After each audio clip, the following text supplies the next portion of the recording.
Hello, everybody. Welcome to Laboratoria Podcast on Telemedellín. My name is Alejo Lopera, and since you know, we're going to have a lot of these conversations with a lot of people, but in my case, I am going to interview people who speak English. So that's why we have Chris with us today. Chris, I have a lot of problems with your last name. Could you tell me again for the 50th time your last name? It's Cajolas. Cajolas. Okay, that's a very unusual last name. It's I Greek. haven't heard it. Where is it? It's Greek. Ah, it's Greek. So you have part Greek on your veins over there? Half my family is Greek, half is redneck. Okay. So Chris is going to be with us because Chris has been living here in Medellin for quite a long time, and he has a very interesting story with Tejo. We know Tejo because that's the national sport, even though nobody plays Tejo. Nobody I know plays Tejo, but it's a fun game, so Chris is going to tell us a little bit about that. But first, let's begin. First of all, thank you very much for being here, for accepting this invitation. Yeah, I texted you, and you immediately say yes. I love these kind of people that say, yeah, I'll be there. That's great.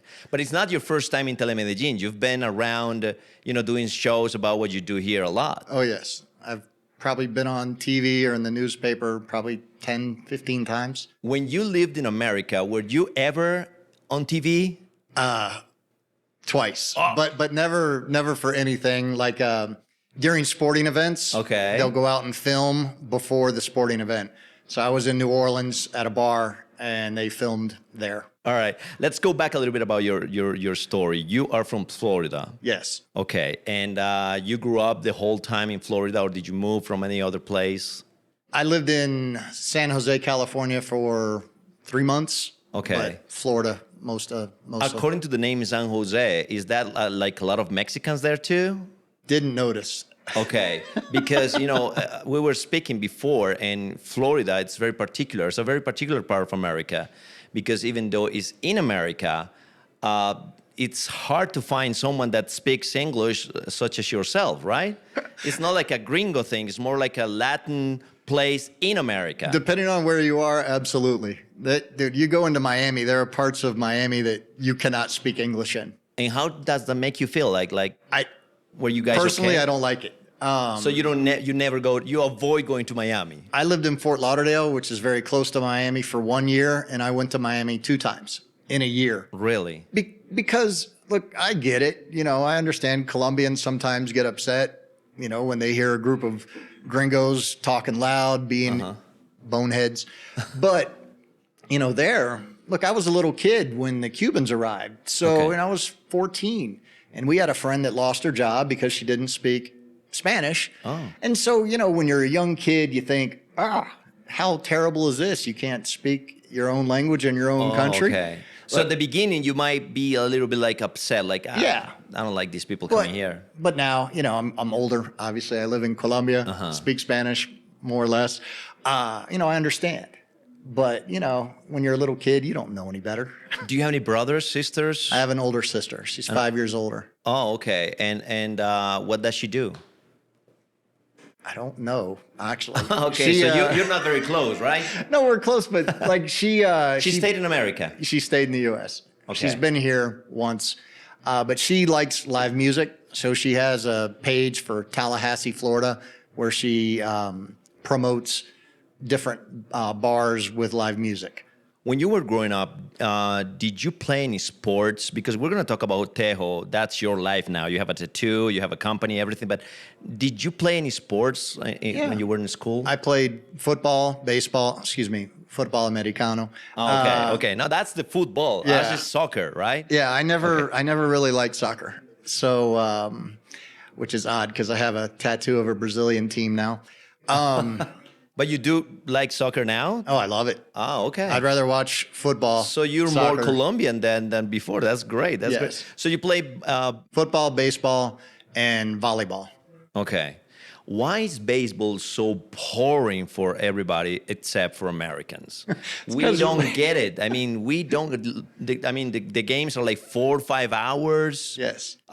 Because we grew up with it. Okay. We know the game. If to be a baseball fan, you need to know we say ins and outs, the details of the game. Mm-hmm. And if you've played, you know the details of the game. And baseball is very detail oriented, where football, soccer, there's details there too, but it really just looks like they're just kicking the ball to somebody over here. I know. It's very complicated.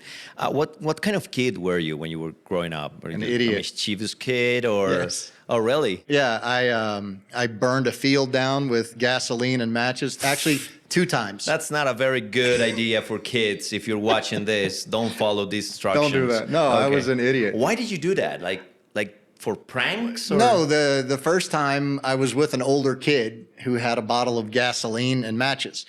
He actually caught it on fire. Okay. But I was with him. Okay. So my dad caught me.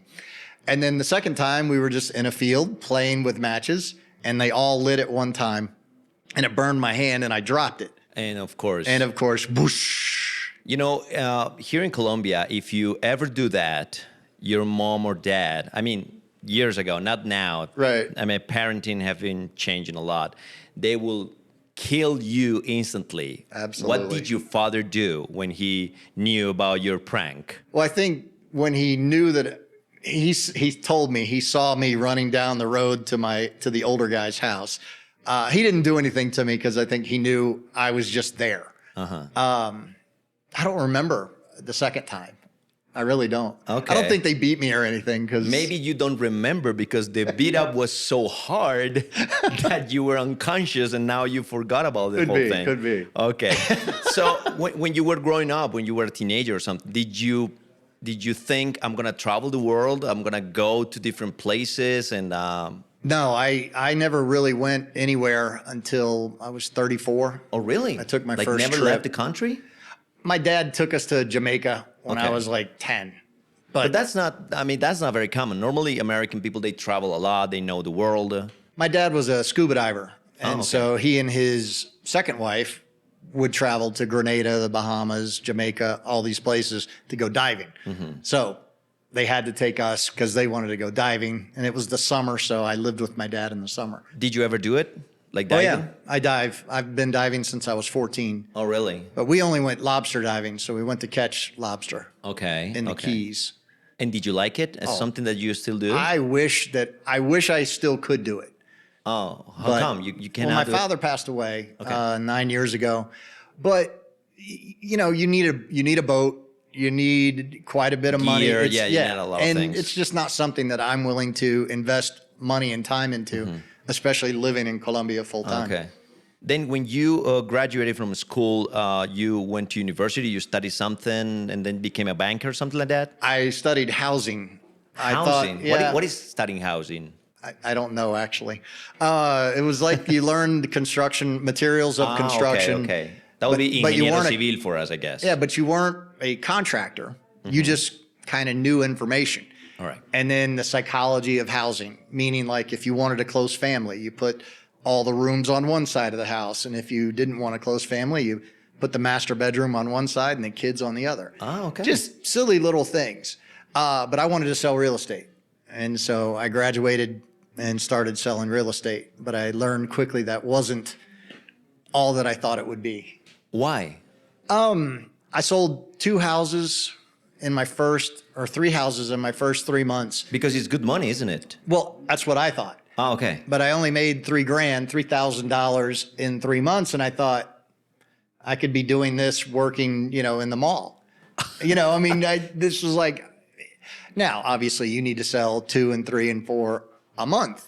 But To make real money. Yeah, and so I just lost interest in it. So you were disappointed, and what did you do? I mean, you I changed ended careers, up, or I ended up becoming a martial arts instructor for 3 years. really? Well, you're a box of surprises. So you know martial arts as well? I'm a first degree black belt, and I used to teach self defense. But how did you learn that? I started taking classes and became an assistant. When you were a instructor. kid or no, right away as an you- adult. And I started taking classes, and then I became an assistant instructor. And then I thought this is something I'm good at, teaching, and so I just spent every day and night at the school, learning so I that I could be a thought- better teacher. I thought that these type of things like martial arts, you had to begin like when you are 5-year-old to really master it. And then I saw these movies, those Claude Van Damme movies when his brother died and he had to train like for 2 months and became a master. And I thought, that's not real. No. But you are kind of a Jean-Claude Van Damme. You learned. No, I mean, wish. of course, you didn't practice just 3 months, but you Right. went there when you were an adult. Yeah. No, I mean, look, depending on the martial art, I mean, I hate to say this, most martial arts for me, they're not real. They're just they're a business to generate money for buying belts. Okay. So, if you were to go back a long time ago, it was more real. People knew more. I mean, we had students that were testing for black belts, and you're just like, they shouldn't be there. But, I wasn't the owner of the school, so I didn't get to tell them. Is it hard to be a black belt? I mean, does it require like a really, really hard effort? You need to be dedicated, Okay. to learning the movements and to have the cardio to get through an exam, because they're not easy. Of course, Yeah. Have you ever been into a fight, like walking on the street and somebody's gonna mug you and say, yeah, do the karate thing? I've been in 2 fights in my life, but the second one was actually the worst one. It was actually here in Medellin 15 years no ago. way. We got into a 7-person fight in Parquilleras. Okay. Medellin had just won the championship. Okay. And so everybody was running around throwing flour. Crazy and stuff. And I met 2 Colombians that speak English, and we came walking down the stairs, and there were 7 people, 4 guys, 3 girls dressed up. And he's like, throw the flour on them. And I was like, no, not going to do that. Uh-huh. Well, my idiot friend did it. Oh. And that turned into... Yeah, the reaction was like to Yeah. fight. So So- you did your karate thing over there. Actually, since I used to wrestle, I didn't think it was going to be like a real fight. Okay. And the police were probably 5 meters away. So I thought that it was going to end very quickly. Okay. So I just grabbed my guy, took him down onto the concrete, the street, and held him there. And then it got bad. That's the good thing about martial arts, that aside what you see in movies, you don't really use it to hurt anyone, No. just to neutralize, I guess. Yeah, I've hit one person in the face, and we say I starred him.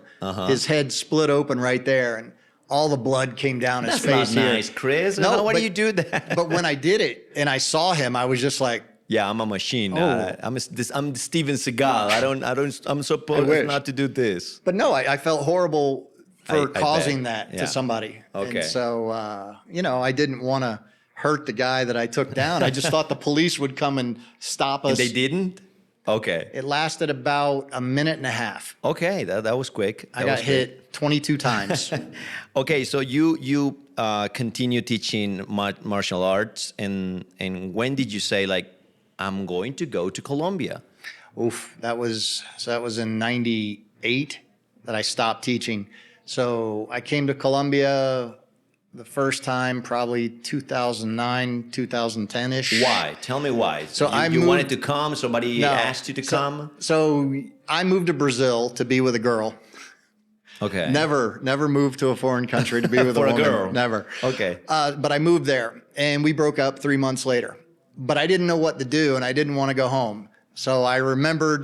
Did you learn any Portuguese while you were there? Not really. Okay. But I had 2 clients of mine in Orlando. One was from Bogota, one was from Medellin. And they were like, Chris, this is in 2005. They were like, you need to go to Medellin. You'll love it there. And I was like, I'm not going to Medellin, Colombia. Okay. I don't want to get killed. That's what you thought, that you That's were going to exactly what I thought. I was But like, they're going to. We were discussing this a little bit earlier. Probably, 80% of Americans will think that coming to Colombia, especially back in those days, Oh, yeah. and maybe still, they will think coming to Colombia or any Latin America country will be dangerous. like a death row. Yeah, it'll be dangerous. No, I 80% is probably a conservative number. Okay. I think most people still think, when I go home and they're like, you live where?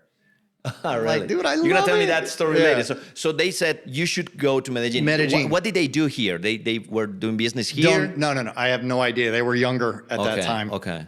But so I was sitting in Rio, didn't know what to do, didn't want to go home, and I had $5,000 in my pocket. So I thought, That was it. I'm going to travel a little bit and then go to Colombia and see what that's like. So I got to Colombia and actually Medellin first, or no, Bogota. Okay. Funny thing, 15 years ago today, I've been in Medellin probably 5 days. But as soon as I got here, I fell in love with the city. I mean, it was incredible. The weather, the people, the culture. I mean, I just was like, I was taken back by how nice everybody was. Really? And just That's great. how beautiful it was. And it was not stressful. Like even when I got into the fight, like I don't look at that as a negative on Colombia. That Okay, was yeah, just, like something that Yeah. happened to you that was just traumatic. seven idiots, you know, that decided It could to. have happened in Paris. It could have happened in happened back Luxembourg. home. Yeah. So- anywhere. It's never been that way. So I was just like, wow, this is great. Okay, but I really want to know the story about how you got in touch with Tejo, because everybody knows that you are El Gringo del Tejo. You have your team, you have your gear. You're going to tell us everything about that, but probably you had no idea what Tejo was. No. So I used to own a restaurant for backpackers in Poblado and had tourists come in, tell me, hey, there's this sport. You know, I was like, what? You thought, what, baseball? I had no idea what it basketball, was. or- So I was like, so you throw something and stuff blows up? I got to figure this out. So I went to the Tejo Court in Envigado and tried it out That was the first time. first time. Okay. And I mean, it was fun. It was kind of like going bowling. You know, you're just like, Yeah, it's similar. Yeah, right, You have you to have throw fun. something heavy to, Knock stuff destroy down. something over there. And I was like, this is fun.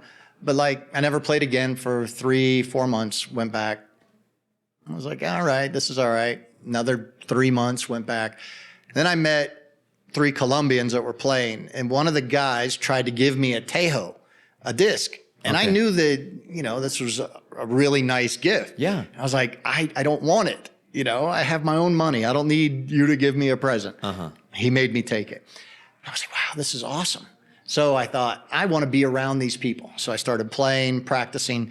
So finally I saw Colombians playing, like good ones, on Saturday. And so I started going every Saturday and practiced alongside of them, hoping that they would ask me to play. Okay. About 6 to 8 months after that, they finally said, They Gringo. just saw a gringo playing and they were, okay. And they would just stand there like this. Like let's see how he does it. Okay. But, rarely would say anything. And one day they reach out They to asked you. me to play.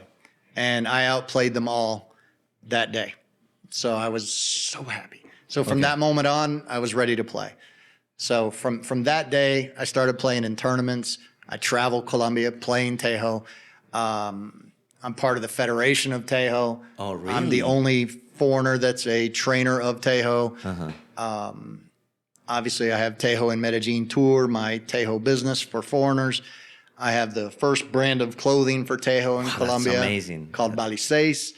And I think and my tattoo. And you have a already tattoo. mentioned. You have a tattoo over there. But let me ask you something. You became really good at it very soon. Do you think that maybe the training on martial arts, the discipline, had something to do with it? No, Or I you think just- my very good. softball Oh, had okay, more yeah, to do the it. throwing Yeah, thing. throwing the it throwing. underhanded. So let me understand how your business works. So gringos that come here to Colombia, we obviously call it gringos, lovely name for them.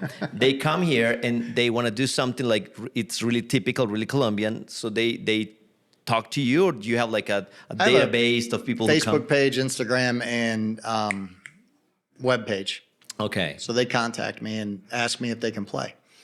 Okay. So I set it How do up. they know about you?